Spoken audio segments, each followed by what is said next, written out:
Question is saying a charge q is kept at the center of a conducting sphere of inner radius r1 and outer radius r2. At a point, charge q is kept at a distance r which is greater than r2 from the center.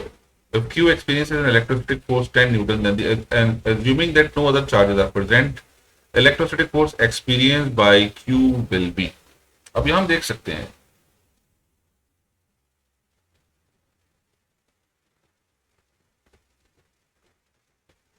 ये हमारे पास है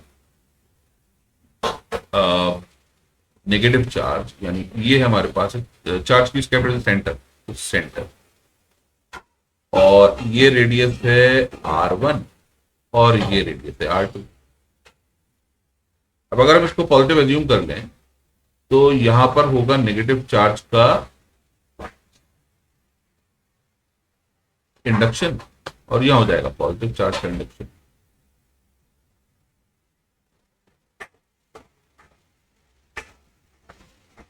अब suppose हमने बाहर रखा हुआ है charge, charge Q cap centre पर, और ये रखा है चार्ज स्मॉल क्यू।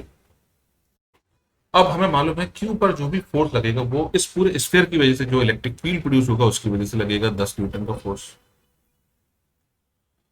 अब हमें मालूम है कि यहां जो इलेक्ट्रिक फील्ड प्रोड्यूस होगा वो प्रोड्यूस होगा केवल आउटर चार्जेस की वजह से, क्योंकि अगर हम गॉस थ्योरम अप्लाई करेंगे तो हमें मालूम है यहां पर गॉसियन सरफेस बनाने पर इन दोनों चार्जेस का सम मिलेगा 0।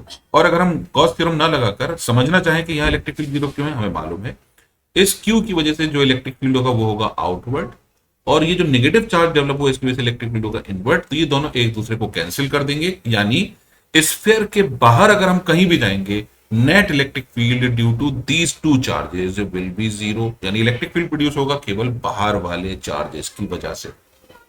तो बाहर वाले चार्जेस की वजह से लग रहा है 10 न्यूटन फोर्स। तो by Newton third law of motion चूंकि ये बाहर वाले चार्जेस इस पर फोर्स लगाएंगे तो ये बाहर वाला चार्ज जो है ना सिर्फ बाहर वाले ये जो चार्ज है सरफेस पर इस पर फोर्स लगाएगा, और चूंकि ये चार्ज इस पर कोई भी फोर्स नहीं लगा रहा तो ये चार्ज इस पर कोई भी फोर्स नहीं लगाएगा by Newton third law of motion. तो हमारा आंसर हो जाएगा 0। I hope you understood the solution.